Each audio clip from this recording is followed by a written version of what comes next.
오늘 우리에게 주신 말씀은 이사야 5장 18절에서 30절의 말씀입니다.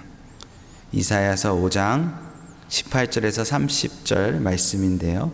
제가 가지고 있는 성경 973면에 있습니다. 구약 973면쯤에 있는 이사야 5장 18절에서 30절 말씀인데요. 24절하고 25절만 읽도록 하겠습니다. 24절과 25절만 읽도록 하겠습니다. 시작.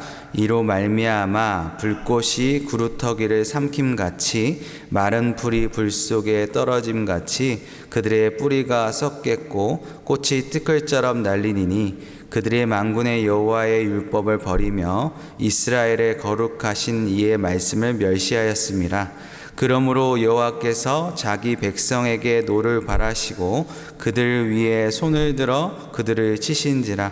산들은 진동하며 그들의 시체는 거리의 가운데 분토같이 되었도다. 그럴지라도 그의 노가 돌아서지 아니하였고 그의 손이 여전히 펼쳐져 있느니라. 아멘. 어제에 이어 우리는 이사야 5장을 계속 보고 있습니다. 그들은 착각했습니다. 자신들이 극상품 포도나무라고 착각을 했습니다. 그런데 이사야 선지자가 하나님의 눈으로 보니 들포도를 맺고 있는 상태였던 것이죠. 그래서 포도원 농부이신 하나님이 안타까움과 실망감에 차서 이스라엘을 심판하는 내용을 우리가 지금 보고 있습니다. 하나님께서 보시기에 이스라엘 상태는 대단히 심각했습니다. 그래서 어제에 이어서 6가지 화로다라고 하면서 말하고 있는데요. 어제 본 본문에서는 첫 번째 화, 탐욕에 대한 죄, 그리고 두 번째 화, 쾌락과 방탕을 추구하는 죄에 대해서 어제 다뤘고요. 오늘 본문에는 나머지 4가지 화에 대해서 나오고 있습니다. 세 번째는 18절에서 19절에 하나님을 시험하는 교만한 자들에 대해서 말하고 있고요. 네 번째는 20절에 도덕적으로 어긋난 자들에 대해서 말씀하고 있고요. 다섯 번째는 21절에 자신을 신봉하는 자들에 대해서, 그리고 여섯 번째는 22절과 23절에 부도덕한 이익을 추구하는 부정부패에 대해서 말하고 있습니다. 그리고 결론적으로 24절에서 30절까지 아수르 민족을 통해서 이스라엘을 심판하는 내용을 다루고 있습니다. 마치 CT와 MRI를 가지고 이스라엘의 제된 참상을 드러내고 있는 것이죠. 오늘 본문은 세 번째 화를 다루고 있는데요. 18절에서 20절에 기록하고 있는데 이것을 다른 번역으로 여러분들에게 제가 읽어드리도록 하겠습니다. 거짓으로 끈을 만들어 악을 잡아당기며 수레에 줄을 당기듯이 죄를 끌어당기는 자들에게 재앙이 닥친다. 기껏 한다는 말이 하나님더러 서두르라고 하여라. 그분이 하고자 하는 일을 빨리 하고자 하여라. 그래야 우리가 볼 수 있게 하느냐. 계획을 빨리 이루라 하여라. 이스라엘의 거룩하신 분께서 세우신 계획을 빨리 이루라 하여라. 우리가 그래야 그것을 알 것이 아니냐. 즉 이들은 하나님이 너무 멀리 또 혹은 너무 높이 계셔서 인간의 악을 벌하지 않으신다고 생각으로 이 예언자의 선포를 비웃고 있는 것입니다. 이사야가 하나님의 심판이 곧 임할 것입니다 하자 그들은 이렇게 말하는 것이죠. 그 일이 일어나는지 한번 보여봐라 하면서 비아냥거리는 것입니다. 네 번째로는 그들은 하나님이 역사를 깨닫지 못했기 때문에 무엇이 선이고 무엇이 악인지조차 바르게 분별하지 못하며 잘못된 판단을 내리고 있습니다.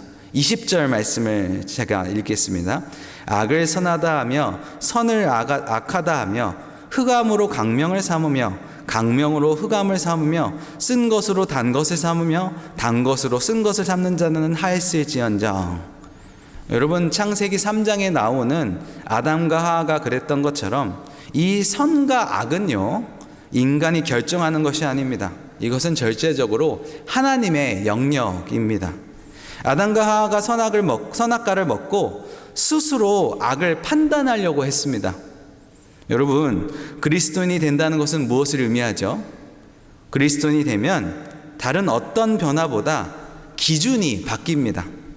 기준이 하나님이 되는 것입니다. 하나님을 믿기 전에는 내가 기준이었지만 하나님을 믿고 이후에는 하나님이 내 기준이 되는 것이죠. 하나님의 말씀이 내 삶의 우선순위가 되는 것입니다. 그러나 이스라엘 백성들은 하나님의 기준으로 삼는 것이 아니라 자신을 기준으로 삼았습니다. 그 결과 선을 악으로 이기고 악을 선으로 여기며 파탄의 길로 가게 되었다고 성경은 말하고 있죠. 그 결과 5번째 화가 임하는데요. 21절입니다. 스스로 지혜롭다 하며 스스로 명철하다 하는 자는 하있을지언정이라고 합니다.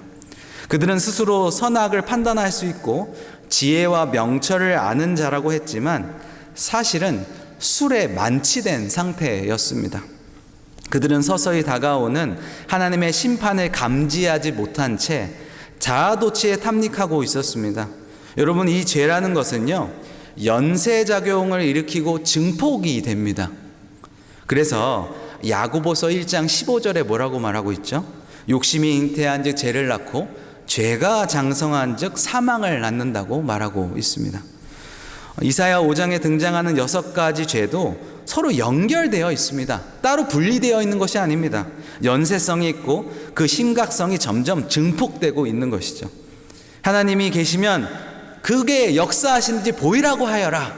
내가 선악과를 안다고 여기고 내가 지혜롭다라고 여기는 것입니다. 하나님의 심판이 다가오심을 느끼지 못한 결과 23절 마지막 화, 부도덕한 이익을 위해서 부정부패를 저지르고 많은 화가 임하는 것이죠. 그들은 뇌물로 말미암아 악인을 의롭다 하고 의인에게 공의를 빼앗는도다 라고 말하고 있습니다. 그래서 여러분, 우리가 죄악을 드러냄을 봤을 때 그것만으로 생각하면 안 됩니다. 그 전에 여러 가지 이미 쌓여서 연쇄작용이 일어나서 지금 그 결과가 드러나는 것뿐인 것이죠. 이미 사전에 그런 일들이 일어났다는 것입니다. 성도 여러분, 심판이 뭐라고 생각하십니까? 우리는 원인과 결과로 사고하면서 어떤 죄를 저지르면 벌을 받는다고 생각합니다. 물론 그것도 맞지만 이미 죄를 저지른 것만으로 심판이 시작됐다고 저는 생각이 됩니다. 그래서 이스라엘의 6가지 죄에 대해서 이사야는 화로다 말하고 있는 것이죠. 이미 심판이 시작되었다는 것입니다. 그러면 하나님께서 이런 이스라엘 심판을 하기 위해서 사용하시는 방법은 무엇일까요? 포도원 농부가 온갖 정성을 다해서 포도원을 가꿨는데 들포도를 맺혔습니다. 그때 포도원 농부는 울타리를 걷어버리죠. 울타리를 걷어버리면 어떤 일이 일어나죠? 들짐승들이 몰려와서 들포도를 마음껏 먹습니다. 하나님께서 사용하는 방식도 방법도 비슷합니다. 이스라엘이 항상 하나님의 곁에 떠났을 때 하나님께서는 가장 많이 사용하시는 방법은 이방 민족들로 하여금 이스라엘을 침략하도록 하는 방법을 사용하셨습니다. 그래서 지금 아수르가 이스라엘을 침략하도록 하나님께서 허락하고 계시는 것입니다. 이스라엘 사람들은 이런 이들을 굉장히 수치스럽게 여깁니다. 어떻게 이방 민족들이 할례도 받지 않은 사람들이 우리를 침략당하는 방식을 선택하셔서 우리를 수치스럽게 할 수 있냐는 것이죠. 이런 탄식은 하박국에서도 등장하고요, 우리가 보는 예언서에서도 계속 등장을 합니다. 그러나 여러분, 심판의 방법은 또 우리의 소관이 아닙니다. 하나님의 소관이라는 것이죠.